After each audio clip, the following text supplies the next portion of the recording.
And as we know, the Trump tariffs are probably on our way, and especially targeting China. And I know a lot of e-commerce sellers sourcing their product in China, and it would probably be very prudent to work on a strategy that have that in mind and come up with a very actionable backup plan.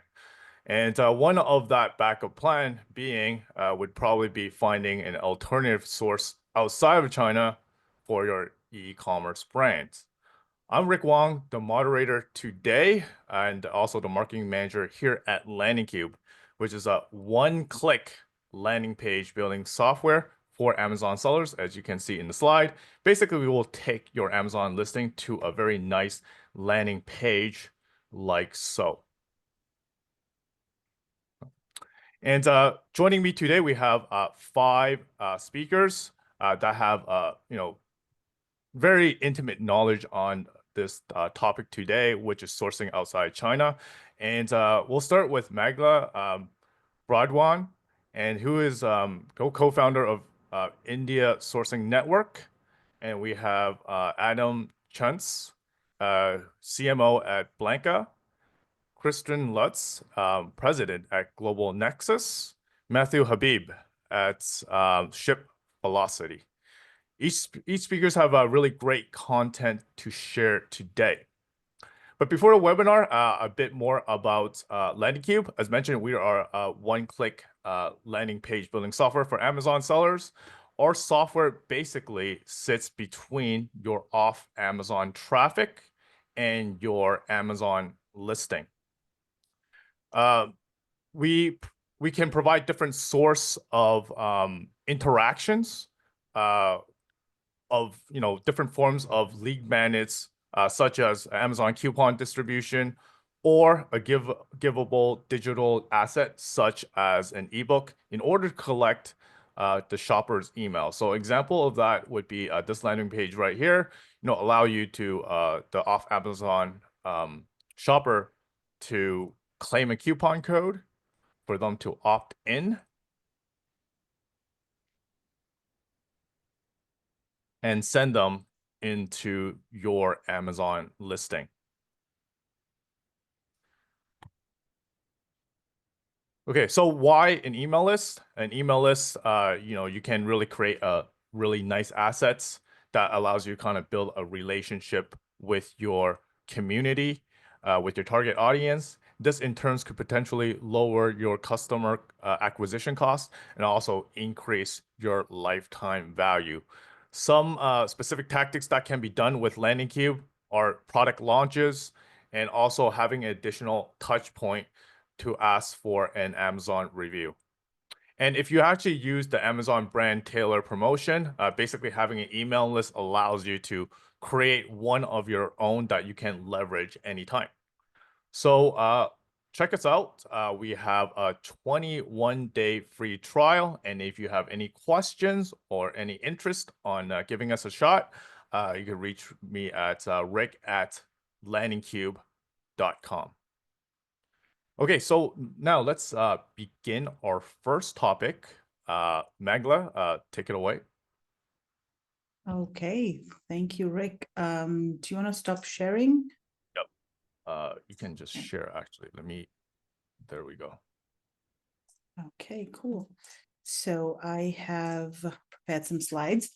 Okay, so thanks a lot, Rick, for the invitation. And I think it's a very timely topic. As you said, everybody is talking about sourcing from alternative markets. So for my presentation today, I'm going to talk about why you should consider India as an alternative to China, what types of products you can source, and I'll also be talking about our India sourcing trip that we hold twice a year, and the next one is coming up in April. Okay, so first of all, why India? Now, India is already an exporting powerhouse, and exports from India have been consistently growing over the years. In fact, the last 2 years, exports have broken records. And so a lot of different types of importers, whether it's large, electronics companies like Apple, for example, has set up factories over here. They're manufacturing iPhones and other devices, and a lot of other electronics manufacturers. and retailers, distributors, like all types of buyers are coming to India to source a variety of products. Specifically, electronics is actually a very fast-growing industry in India. And currently, most of the electronics being manufactured is by large multinational companies like Apple, Samsung. In fact, a couple of Chinese companies like Xiaomi also has set up a factory over here. And of course, there are 1.4 billion people in India, so there's a huge requirement for all types of electronics products. In fact, India is now the world's second largest manufacturer of mobile phones. And the values over here are mentioned in Indian rupees, but I just wanted to highlight this chart so that you can see the trend. And so electronics manufacturing specifically is growing really fast in India. Now, as far as e-commerce sellers are concerned, China still, of course, leads in private label electronics items. So, for example, if you want, let's say, a mobile phone charger or headphones or those types of smaller consumer electronics, those are still being manufactured in China. There aren't too many companies yet in India that produce those kinds of, products, but it is growing. And there's so much demand domestically that the majority of products that are being manufactured are actually being consumed domestically, and gradually exports are increasing. So what are some of the reasons to source products from India? First of all, there are a lot of unique products that you can find in India that are not found in other countries. So for example, India has a huge base of artisans that produce a lot of handcrafted products. And of course, these handcrafted products are manufactured at scale. And a lot of Amazon sellers are finding success in such products. And these products are made from materials such as metal, wood, ceramic, glass. There are home decor, home use items, kitchen use items, and they're very successful. And what's happened is that there are a lot of these artisans that have been producing these handicraft items for a really long time. The skills have been passed on from one generation to another, and there are factories that are export focused, that understand the requirements of export markets, and they are actually leveraging the skill sets of these artisans to produce products for export. Another advantage specifically for Amazon e-commerce sellers is low MOQs. So for a lot of these items that are handmade, the MOQs are much lower because the processes are handmade, and there's a lot of human labor sort of involved in manufacturing these processes. It's not like mass producing a plastic widget where you need to order 10,000 pieces for it to be cost effective. So that's one big advantage. Also, Indian suppliers are more flexible when it comes to MOQ, especially the small to mid-sized companies, because they're hungry for business, so they're more willing to negotiate on order quantities. A lot of the suppliers that you work with will speak English, so communication is much easier in India as compared to China. Of course, the accents may vary from region to region, so it might take some time for you to adjust with that. But in terms of communicating via email or WhatsApp, which is one of the most commonly used platforms in India, that's very convenient. You can pick up the phone, talk to them at any time, do a video call, so it just becomes easier to communicate with them. India also has better relations with the West. So, whereas the US and China trade war is sort of going on, and there's trade tensions between specifically the US and China, India has good relations with the US. And so that, of course, means more long-term stability in terms of international trade. There are a wide range of products that are being manufactured in India. As I mentioned, electronics. There's also a lot of foreign direct investment coming in. There's also large conglomerates in India that are setting up very high-tech factories to produce products at scale. Just as an example, recently we started working on this project to manufacture the gas disposable restaurant use items. So for example, plates, takeaway boxes, that's a very, very fast growing category globally. And there are so many companies that have recently come up in India. They're setting up factories. There's one company that we visited. They've invested $100 million in their factories. They've imported all the machines from Taiwan. They're fully automated machines, and they're producing literally millions of these items every month. So there's a lot of investment happening in high-tech manufacturing facilities as well. As well as there's the handicraft sector that is very strong. And of course, apparel and textiles, that is one of India's strongest product categories. Also, eco-friendly products. A lot of e-commerce sellers want to focus on eco-friendly products. So there's a huge, variety of products that are available in India in terms of eco-friendly products. So there's, for example, this bagasse. Then there's also areca palm leaves that are used to make these disposable items. Then there's, recycled PET that is being used. And a lot of the natural materials like wood, metal, they're considered more eco-friendly than, let's say, plastic. In fact, if you want to create a brand that has an ethos of being eco-friendly, you can even work with a supplier to have eco-friendly packaging. So not only is the product itself eco-friendly or made from eco-friendly materials, you can focus on the packaging as well. Some suppliers are also investing in solar energy. So even the manufacturing processes are sort of being more, environment friendly. Labor costs are significantly lower in India. And this is, of course, a huge advantage. One of the disadvantages of India is that a lot of the raw materials, may not be available. Whereas India has a lot of natural resources, such as cotton. India is the second largest producer, and in some years, the largest producer of cotton in the world. But when it comes to, let's say, more technical fibers or fabrics, for example, India has to import those from other countries, specifically China. There's also better IP protection.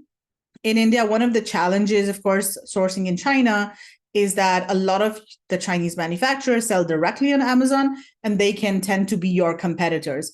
That is less of an issue in India because a lot of the factories are not selling directly on Amazon. So they're focusing more on their manufacturing and, B2B business. This is just a chart that shows the average salaries of production workers or machine operators throughout the world. As you can see over here, India, the salaries are the lowest, whereas China is somewhere in between. And of course, Germany and the US are right at the top. Okay, what types of products can you source in India? So there's a wide range of products, and this is specifically focused on, more of the Amazon e-commerce kind of products. So there's a huge variety of home decor items, metal, wood, ceramic, kitchen tableware, furniture, furnishings, pet products, eco-friendly products. I mentioned that. Fashion in terms of jewelry, accessories, footwear, textiles, organic cotton. Now, this is a big category from India. In fact, there are more GOTS certified factories in India than in China. And the quality of cotton that India produces is, hugely better than what comes out of China. So if you're doing anything cotton related, organic cotton, you'll find more variety, better prices, and, better factories in India. Of course, China is also good with cotton, but this is one of India's strongest product categories. If you're doing leather items, for example, India is also a good source for that. So there's all types of leather products available. There's leather garments, bags, wallets, also equestrian products, which they use a different type of leather, of course. And then food items. This is a huge category too. And a lot of Amazon sellers are in fact finding success with superfoods. So for example, ashwagandha or maybe turmeric. And there are a lot of companies that are offering private labeling services for nutraceutical items such as these superfood, and also tea, coffee, spices. All these are great categories. And this is not the entire list, and I just have some images and subsequent slides as well. But there's also things like, ceramic tiles. I don't think a lot of Amazon sellers are sourcing those products. So I didn't really include them here. There's also hardware. There's engineering goods. There's electronic components. A lot of different categories over there too. Just to show you some of the products that we've sourced in the past. And okay, cool. I'm going to rush through the rest of the slides.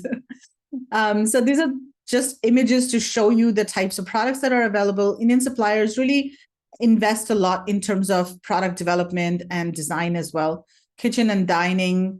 There's a lot of products that have mixed materials. That's one of India's strengths. These are some of the leather items that you can see over here. There's leather journals. These are very popular on Amazon. A lot of furniture as well in wood and metal. Then some of the jewelry items, semi-precious stones. That's a huge category from India. Fashion, there's organic cotton, silk, linen, wool, all of the natural materials. Also polyester. But if you're looking for more functional fabric, then Vietnam and China are better options. pet products, eco-friendly products. So just quickly, these items over here, these wine bags, and this bag over here is made from cork, which is basically the same material that is used in wine stops, right?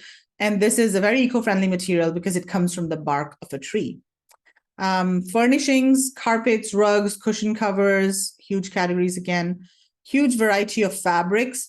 So this is a map that shows all the different types of fabrics that are available in India. And in fact, each region specializes in a different type of fabric. So there's a lot of variety available. And if you are creative, you can use these local fabrics to produce a lot of different types of products. This is a map that shows all the different types of products and the production hubs for each. So most of the manufacturing is concentrated in the north, specifically for these Amazon e-commerce products. And then the south has more electronics and apparel, etc. Okay, real quick, want to spend a couple or maybe just 30 seconds on India sourcing trip. So this is a group sourcing tour that we do where we focus on 3 aspects. One is giving people all the information they need to source products from India. We do an India sourcing conference. We invite e-commerce experts, sourcing experts to give presentations. We do a full day conference for that. We also take you to a trade show where you can source products. We also take you to factories to see how products are manufactured. And then we also introduce you to different service providers such as freight forwarders, quality control companies, lawyers, like any type of service that you would need to source products from India. Just some advantages of attending, India sourcing trip and basically any sourcing trip, regardless of where you're sourcing from. So of course you are going to the forefront of, the sourcing country. You're seeing the products firsthand, meeting with suppliers, touching and feeling products, and you're learning all about how to source from India.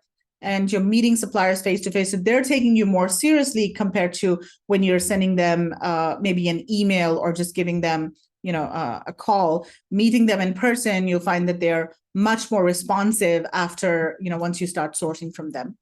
And then you can, of course, network with other sellers, service providers, suppliers. So that gives you a great opportunity to learn more about the cultural differences and nuances. Also, we give you the opportunity to experience India's culture. We go to the Taj Mahal, which is one of the 7 wonders of the world. We do a Bollywood night where you can see over here, people are dressed up in Indian saris. And so there's a lot of dancing and food over here. The next sourcing trip is coming up in April. In case anyone's interested, you can get more information at indiasourcingtrip.com, or you can also reach out to us at info@indiasourcingtrip.com. Okay, so that I'm going to stop sharing screen now. All right, thank you. Thank you. That's very informative. Adam, take it away. Sure. Thanks, Meghla. That was really awesome. I wish I had time to join the India trip in April. The next one is in October after that. Well, we'll have to see. I'll start by sharing my screen, but thanks everyone. Great to meet you. My name's Adam. I'm one of the co-founders and the CMO of Blanka, a beauty tech startup company. Let me just go ahead and share here. Okay. Rick, give me a thumbs up. You can see this. Cool. So, little bit of a departure from where Meghla was going in terms of the different types of products. In terms of like more niche products sourced in North America, specifically around beauty products, and also looking at how to really build a 6-figure beauty brand through those products sourced in North America. So, why North America?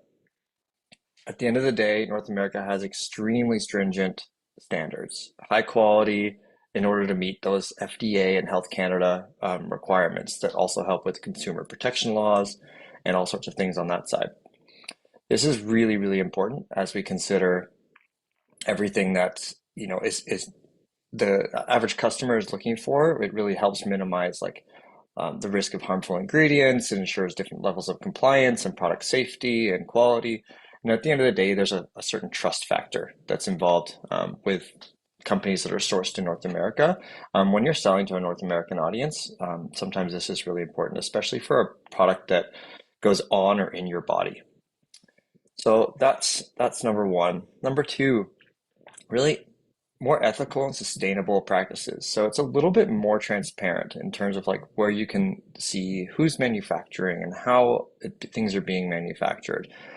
In general, the industry is shifting towards more natural ingredients, really looking at like the growth of this. As we know, like sustainability is super important. Really, there's a lot of these initiatives in this beauty space that are pushing towards like responsible beauty. So that's a really, really strong one. And then in packaging itself, really pushing towards more recyclability, more biodegradable, things like that, along those lines. The next one is really around like innovation and quality. So being in North America, there's a lot of money that gets invested in terms of like this innovation with these incubator hubs and all sorts of cutting edge technology and formulas that really drive strong innovation. Really, what this comes down to is like North America is really a hub for innovation in the beauty industry that really leads to more advanced progression in the skincare technologies space, cosmetic space, and different things like that as well. Also, along trends, there's a lot of trends that are really born and grown from the North American beauty industry. Really leaning on a lot of different variety for how people can bring these products to life. Next, really around proximity and faster shipping, which ultimately, when you're dealing with supply chain and sourcing, shorter lead times are so, so important. So if you can have that based on having more localized manufacturers and partners, you can get things faster, especially if you're selling through things really quickly. At the end of the day, you can generally get those reorder points handled faster and kind of get like speed to market is super, super important. Of course, within the US itself, the USPS and the shipping networks are really, really robust. So your actual last mile is very short. So in terms of like the end to end from an e-commerce perspective, you can go from having your source products from the manufacturer into the actual consumer's hands very quickly and very widespread. And lastly, really helps support more local economies and driving some domestic growth. This kind of goes without saying. This trend is really important. It's something that the end consumer on the e-commerce side really does look for, right? They look for like this being more of a quote unquote local type of product, whether or not it's from local like 1 mile away, or whether it's from the other side of the country. It's still not from the other side of the ocean in many ways, and it's in one way really, really important for these companies or these consumers. Okay. Oh, sorry, I lost my screen here.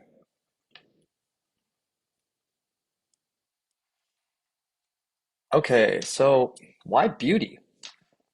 The beauty industry, according to Deloitte, by the end of 2027, will be a $450 billion industry. This is huge. There's so much opportunity here. And the reason for this growth is beauty is changing. Beauty has been dominated by these big, big players, the L'Oreals, the Estee Lauders. It's an old school industry, and the growth is happening from independent brands. Over 25% of that growth is already happening in independent brands. One example of an independent brand that started up that's now a giant company is Kylie Cosmetics, for example. There's so much opportunity here. It's unbelievable what's happening in the beauty industry, and the beauty industry is quite broad in its presence. It's not just cosmetics and makeup and skincare. It's hair care, it's men's beard products, it's topical pieces, it's bath and body. There's so much that you can kind of bring to life with beauty. There's so much opportunity and so many niches. So it's a really great industry to dive into. Not only that, there's something called the lipstick index, where in times of downturn, the rise of lipstick sales or small, unique beauty products actually go up because it's a small item that people can kind of still afford to make themselves feel better. So it's always kind of booming in that way. And then why now? It's it's really never been easier, especially when you think about the e-commerce space. Distribution channels are really at everyone's fingertips. We've seen this. We've seen a bit of a rise and fall of kind of like the drop shipping world, but it's still very, very viable. You have web, you have social, you have email, you have in real life, you have like real community pieces that are easy to lean on. All that anyone can really start up with even just their phone. There's a lot of tools that are really at people's fingertips, and especially because there's so much new technology. So the efficiencies that can be achieved by actually bringing a product and a brand to market are so much easier and so much faster now without much knowledge or skill. Ultimately, you're going to want that marketing brain and that brand positioning to really be successful. But with tools like AI and different things, you can really speed this thing up. And on the technology side, that's a big piece of how Blanka plays into all of this. We saw an opportunity to really reduce the risk of these independent brands growing, that you still need a lot of capital. Blanka operates based on a really like low risk and zero minimum model, where we operate by sourcing products from all over North America with over 20 different suppliers. We have over 450 SKUs on the platform. And at the end of the day, we handle everything from the concept all the way through to creation and simply allow you to focus on marketing and scaling your business. You upload your logo, we generate hundreds of product mockups, and you connect to your store, and we ship it directly to your customer. Think of it like private label meets drop shipping, but extremely high quality North American made products. So taking that risk out of the whole journey that is typically involved in starting a brand, especially one that's online, as I previously mentioned, through those new distribution or easy access distribution channels, you can really turn something into a huge business. Like this example of a brand that was built with Blanka. Brand has been abstracted for privacy reasons and things like that, but we saw this incredible journey happen with a sweat-proof company. Really took it from 8 sales right in the first month to over 100,000 in 24 months, purely online as a side hustle. So a huge opportunity here. She brought it to market from concept to her first sale in 3 months. And she did a great job with branding, branding and positioning, and it was really leaning on her community. She did all of this with under $200, ordering a really small amount of inventory to get her some product on the ground. And then she ultimately created a beautiful brand and positioning that really led to her growth. She leaned on the fact that we don't have minimums. She could source these products, she could ship them everywhere, and she could use her distribution channels in her community to really grow and scale. And that brought her massive national attention and now is being acquired. So pretty incredible story. Just an example of how you can easily do this with a tool like Blanka or others out there. When you know where your products come from, the quality, the compliance, and everything that is needed in such a booming industry. So thank you very much. If anyone has any questions, feel free to send me an email. Check out our website. I appreciate the time. And Rick, take it away. Awesome. Thank you, Adam. Up next, we have Katherine. Katherine with Global Nexus. You ready? Yes, just a Okay, second. take it away.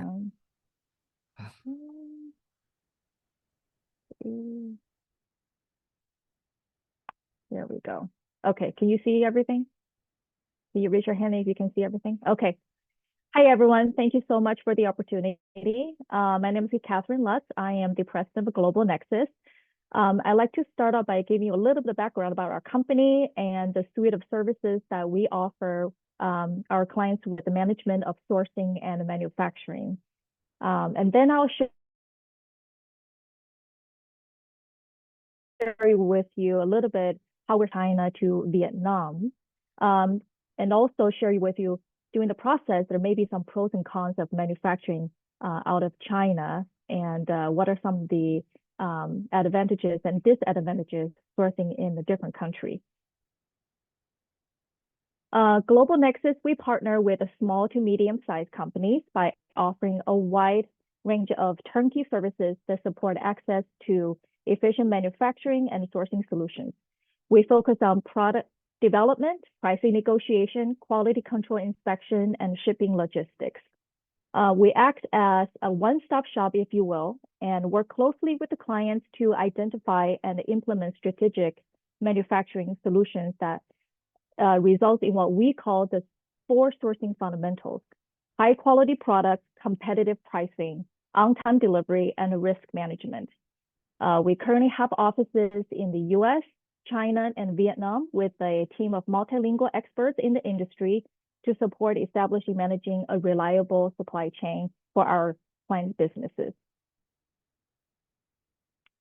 Currently, we have and are working with the clients from a wide range of industries, from medical to industrial, consumer products, agricultural, and some custom projects.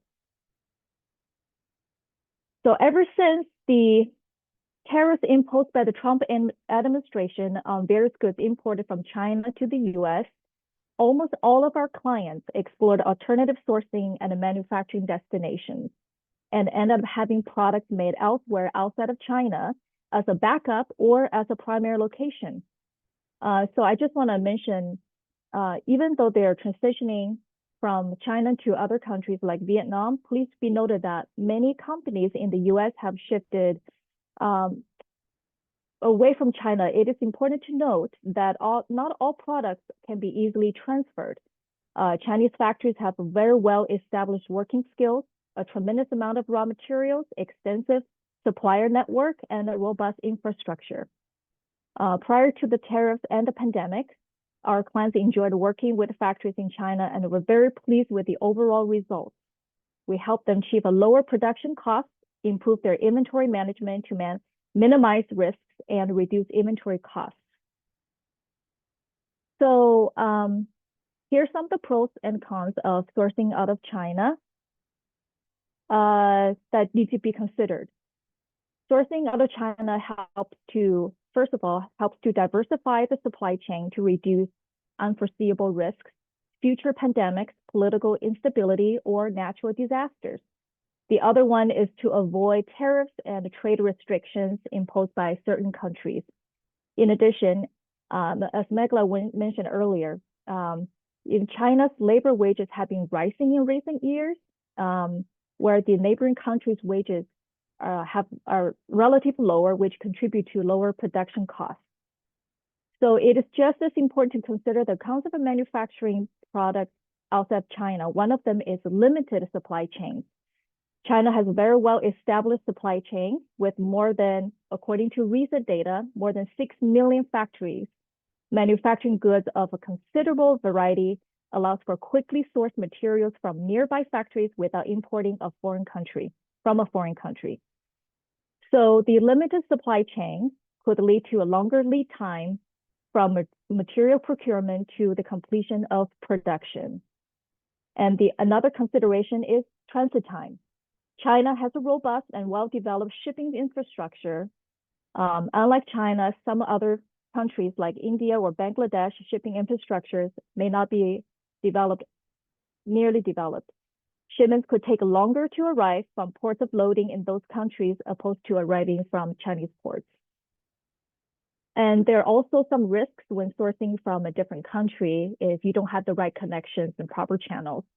And it is expected that there may be communication barriers when dealing with the companies in a different country because of different culture, language, and customs. We have a team of experts who are bilingual in English and the language of the country where the product is made, and a deep cross-cultural understanding between the two countries.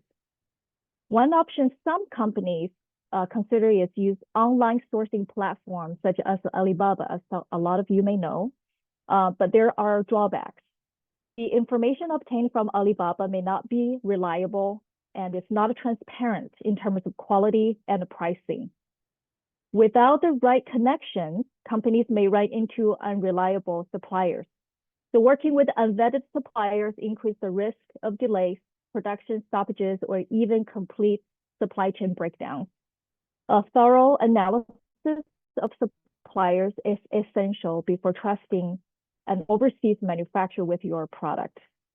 Another risk is the lack of oversight when it comes to quality control. So we have a team on the ground that does quality control inspection on site and issues a quality control inspection certificate with each order shipped is absolutely necessary. Lastly, logistic challenges also a factor. Navigating international shipping could be challenging. Customs regulations, potential logistical hurdles could be complex and time-consuming without the right connections.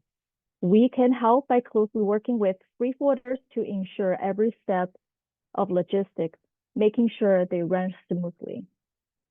So next, I want to touch a little bit about the process at Global Nexus and how we have implemented them to help some of our clients transitioning production from China to Vietnam.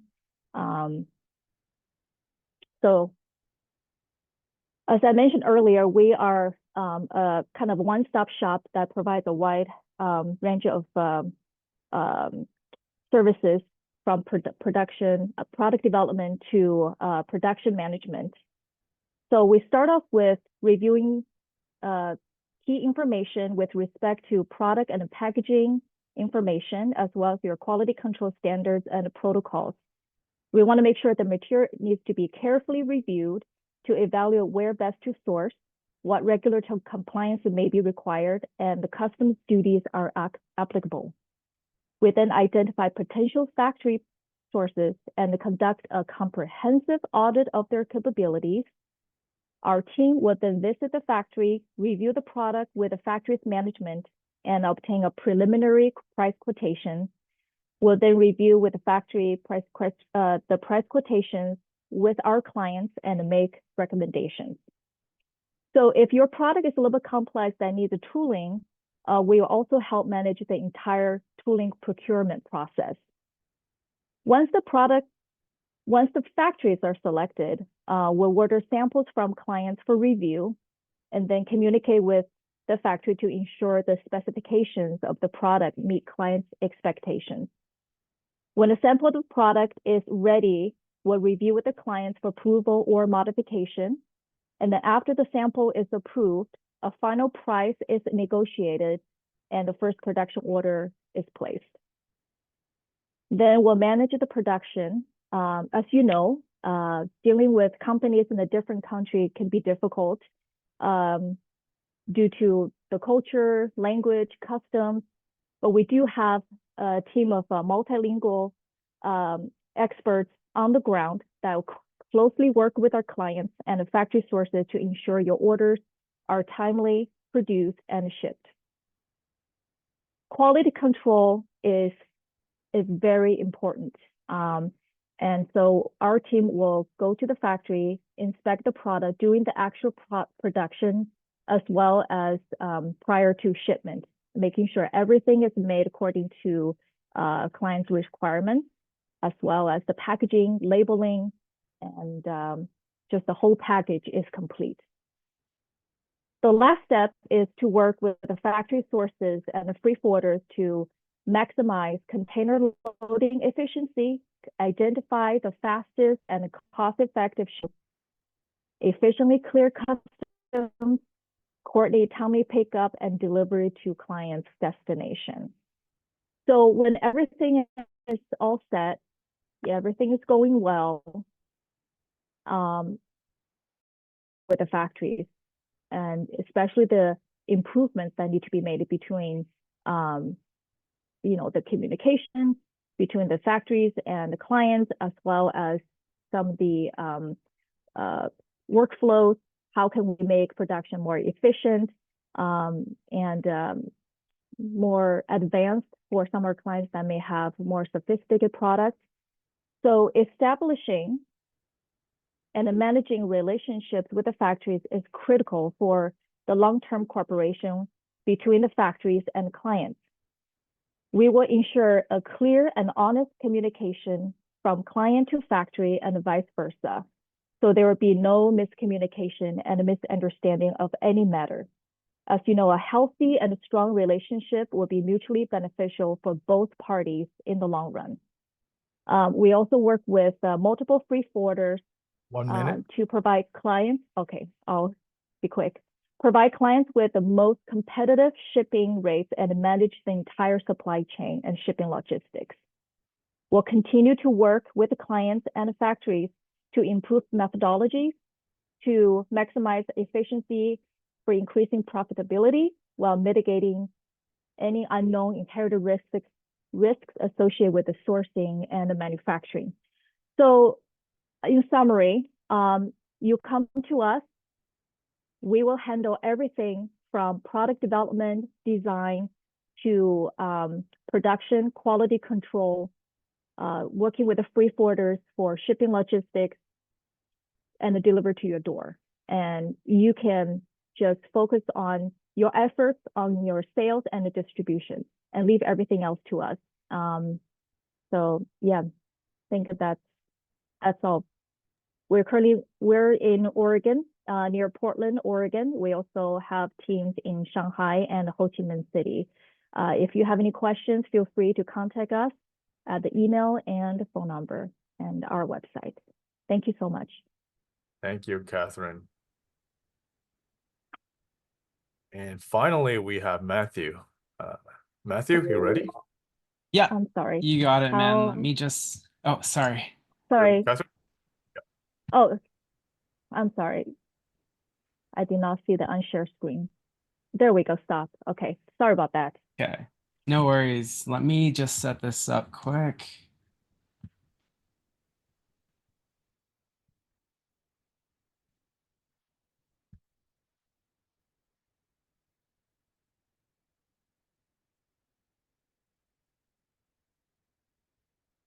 Okay, beautiful. You guys can see this, yeah? Okay, sweet. So let me jump into it. Thank you for coming here, everyone. My name is Matt. I'm with ShipVelocity. We're a US-based 3PL born out of firsthand experience scaling e-com brands ourselves. Our model focuses on providing flexible, white glove fulfillment services while also helping solve some of the deeper operational challenges that exist in e-com today. So in terms of who we are, so we were born out of real struggles that we faced while scaling our own e-com brands. Effectively, we found that finding a 3PL that met our needs and also empowered us to take care of some of the more operational stuff was a little bit lacking. So we realized 3PLs often handle just the shipping, leaving big gaps in forecasting, sourcing, tech alignment. And our mission was basically like, if we could provide top-tier fulfillment services while also advising brands on the deeper, less sexy issues like product sourcing, inventory forecasting, and tech, then that's what we wanted to do.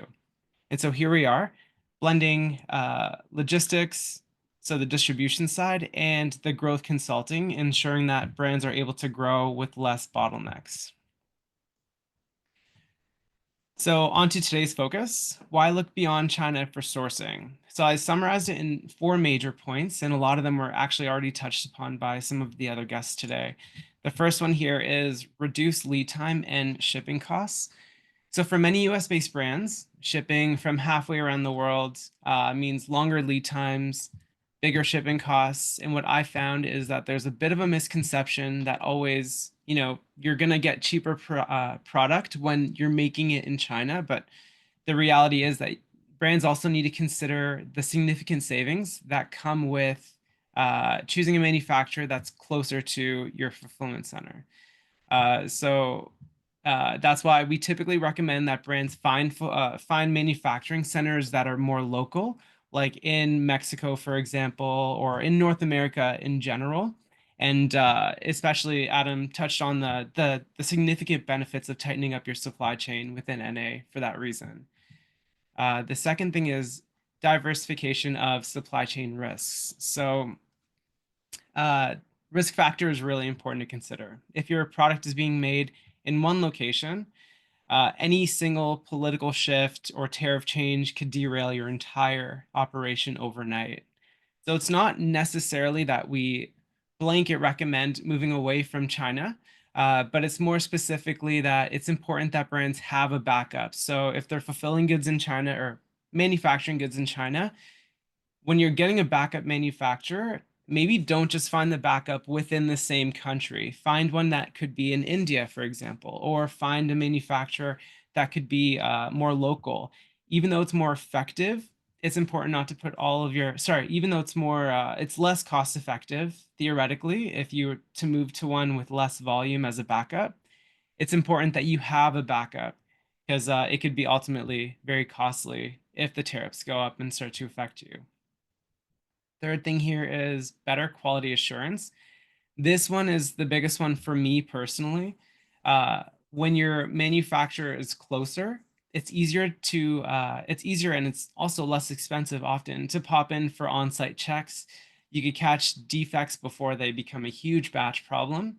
And on top of that, you can release new product drops more frequently because you could capitalize on the quick shipping times.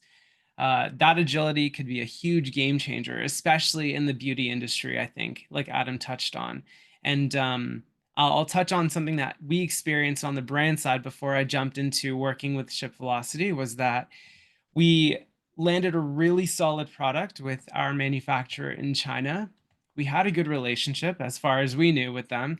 And we ordered about 20,000 USD worth of stock as a drop to test with our audience. We got the samples before we ordered it. Samples were fantastic. Everything looked smooth. And then we started selling them in pre-sale while the manufacturer was piecing them together. Unfortunately, the sample that they sent us was perfect.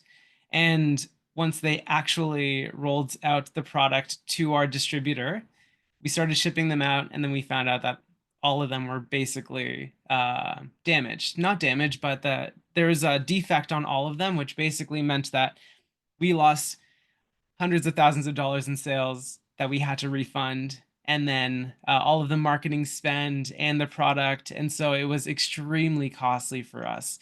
But that was a good lesson to learn, because if we're not able to go on site, actually regularly visit the production, test the product as it's being produced, then this is just one of the risks that we run into.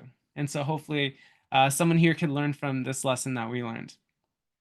The fourth one, customer expectations and faster fulfillment. I know I said the last one was the biggest for me, but honestly, this is the most important because it's ultimately why all of us are here today. Sourcing closer to home reduces the inventory shortages by slashing lead times. You could restock quickly if the demand spikes, so you're able to minimize going out of stock. And then if you know a brand that manufactures their goods in the US, for all of us here, I guarantee we've witnessed this. Those brands communicate it to their customers at every touch point. And so, yes, it's customer satisfaction, but the reality is that when you manufacture local, it basically leads to a significant uptick in conversion rate. So you'll see that when you're messaging it to them, whether it's on email marketing, whether it's in your meta ads or Google ads or on the website itself, when they know that you're producing local, they're more confident to purchase into that price point.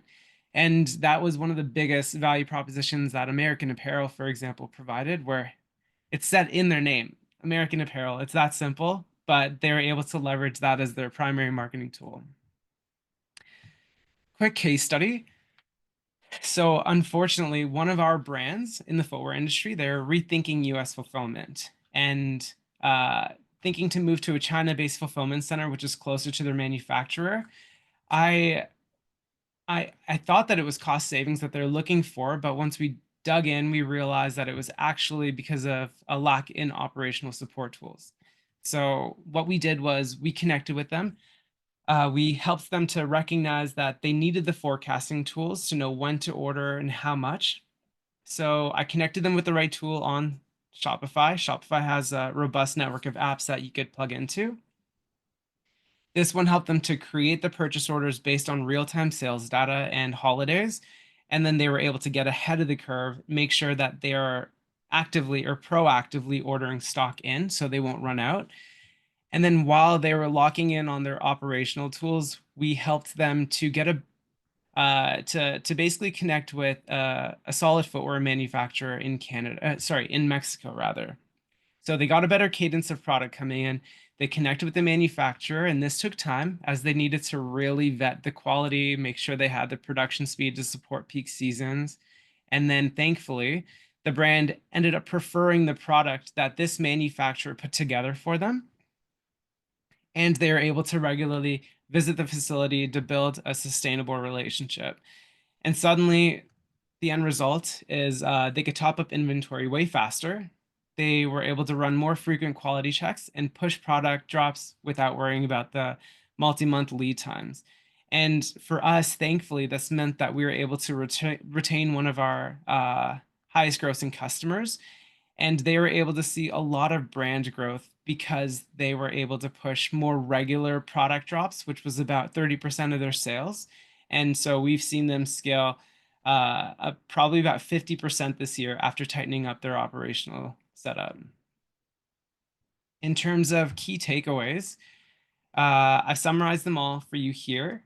I'd be happy to send out the presentation if anyone would like it. And just in summary, I find sourcing isn't just about the cheapest labor, it's about building supply chain resilience, leveraging the right tools, and ensuring that your customers ultimately have a first-rate experience. What we've seen in e-commerce is that year after year after year, CPAs are only going up.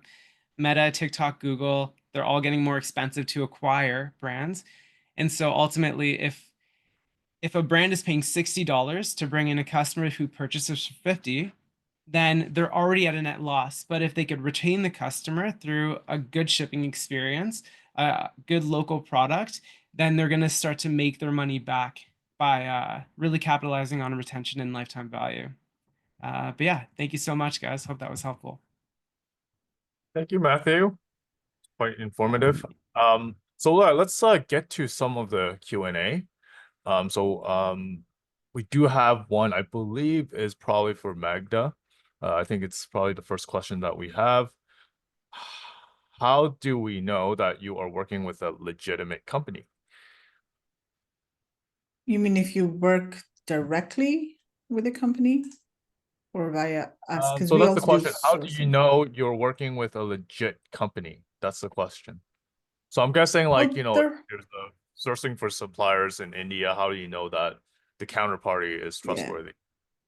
Yeah, so there are multiple ways to vet suppliers. First of all, you can check their company registration information online. In fact, one of the advantages of sourcing in India is a lot of this information is freely available and it's in English. So, there are certain websites where you can go check their registration information, when the company was established, who the founders are. You can also check their GST registration online. You can also check their export licenses. In fact, there's an import-export code that's required in order for companies to export, so you can check that as well. And then, it's some of the methods that you use in China will also work in India. So, for example, you can get a factory audit done. It costs a couple of $100. There are lots of, inspection and QC companies that can do that, or you can, work with us. India Sourcing Network also does sourcing. So we can vet suppliers for you. We can even source products for you.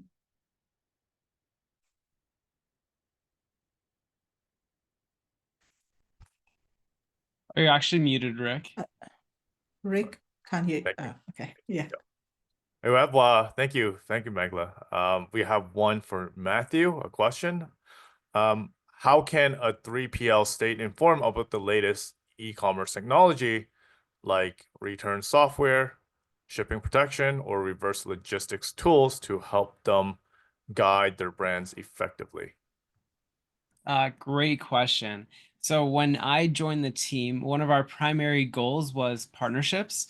So we're going to a lot of the biggest events in North America, like the Shop Talks and Manifest. And we're basically meeting with leaders within the tech space.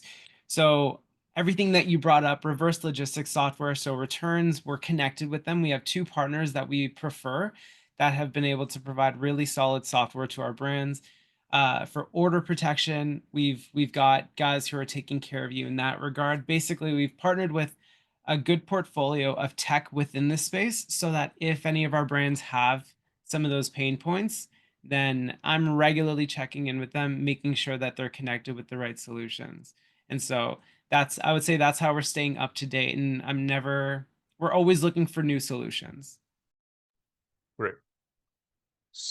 a question. I think anyone can answer this if you guys know.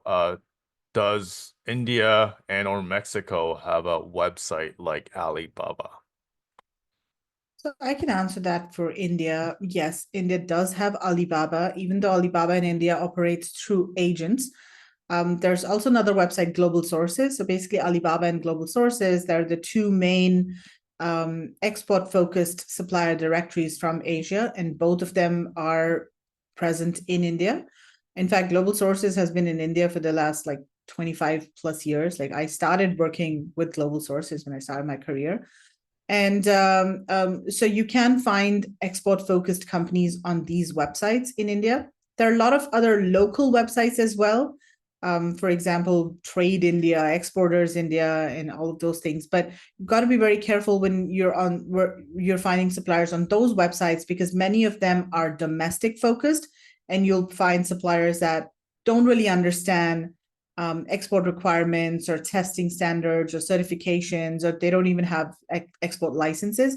So be very wary if you land on such domestic kind of websites. So Alibaba, Global Sources, those are the two main websites I would say. But also Indian suppliers exhibit at trade shows, overseas trade shows. So if you are, for example, in Europe, there are a lot of different trade shows focused on home products. There's Him Textiles for textile furnishings. And so, you can find suppliers there, or you can come to India. There's the show that we visit during our trip is also very export focused. Thank you. Question, I think question for Adam.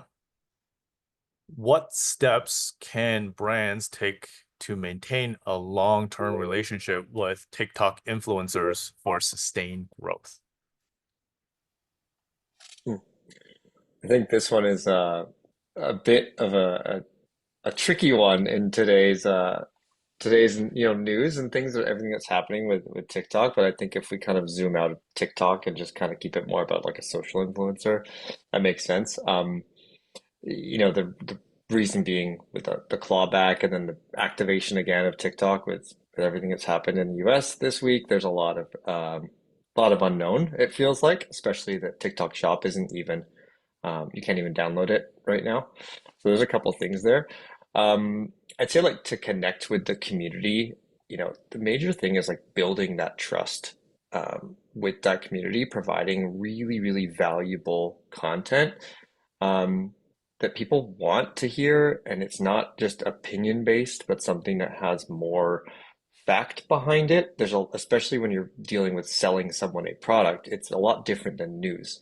So I think the really connecting with your audience based on like trying to be like a source of truth and an authority, almost like an expert in the space, really helps drive that growth and connectivity.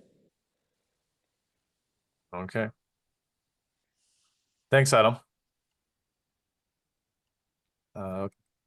Okay, so we also, I know another question for Meghla. Sourcing from in is pretty popular topic, it seems. Okay, so this is more about what roles does trade departments, embassies play? No, what roles do hold on, let me reread this. What are the roles? Okay, what are the roles trade departments of High Commission and embassy play in foreign territories? So I'm guessing another like question that it's like, he has. okay, that's follow-up. Yeah. Can the Indian High Commission in other countries verify? So I'm guessing like, is there any, can you use foreign embassies or foreign trade departments as like a resource to source in India? You could use them as a resource, but not to vet suppliers. I mean, they focus on more strategic kind of initiatives when it comes to trade. So they collaborate more with, maybe government organizations and associations and business, associations in different countries at that level. But there are, like in India, there are export promotion councils. And these are government departments that are tasked with increasing exports in their specific industries. So for example, there's an export promotion council for handicrafts. There's one for textiles, carpets, jewelry. So those can be a good resource for you to find export-focused companies. So just do a search on Google, go to their website. They usually have a list of their members. And to be a member of these councils, you have to be an exporter. And so if you, find a company on these council websites or their lists, you can be sure that they're exporters. But of course, you still have to figure out if they're the right fit for you in terms of the size, the product focus, the capability. And so there's a lot more to, check about a company. It's not just just checking that the company is legitimate is the first step, but there's a lot more to that. Thank you. We have one questions for Katherine. It's pretty open-ended. What is the estimated lead time for finding a factory and also getting a quotation from them? Well, that really actually depends on the product. So, we have clients from as easy as a fabric container that's used in the commercial nursery industry to a piece of medical device that is a little more complex and needs to be FDA approved. So generally, we probably, generally speaking, I would say about 2 to 3 weeks, pretty good. We can find not just one, but couple of factory sources and bring you some preliminary quotations. Thank you, Katherine. Mm-hmm. Any additional questions?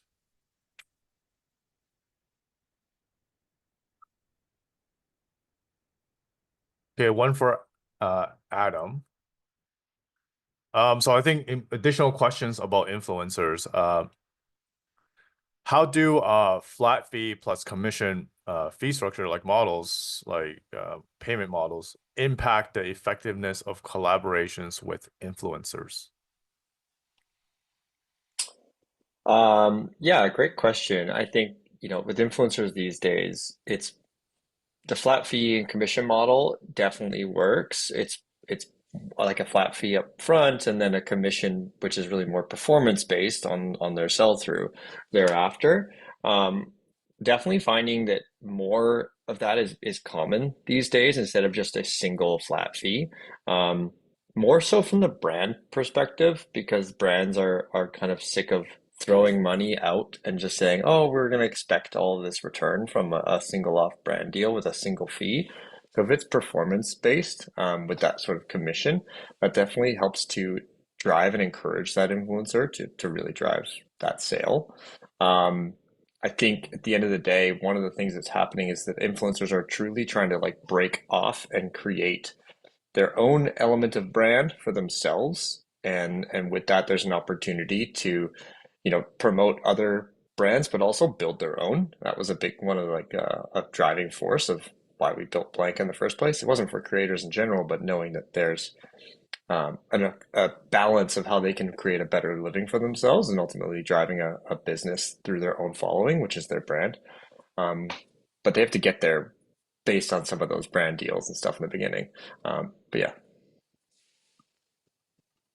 Thanks, Adam. Yeah, so basically that's about the end of our webinar. Thank you for the guests for attending and speaking. I do hope the audience here found value in the content in this webinar. We will post the replay of the webinar in our YouTube LandingCube YouTube channel. Let me share this. Let me share our YouTube channel.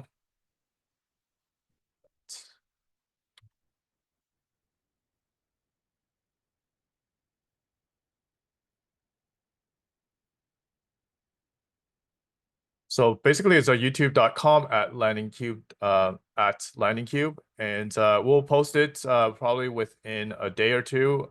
So be sure to subscribe. And until the next webinar, happy selling. Thank you.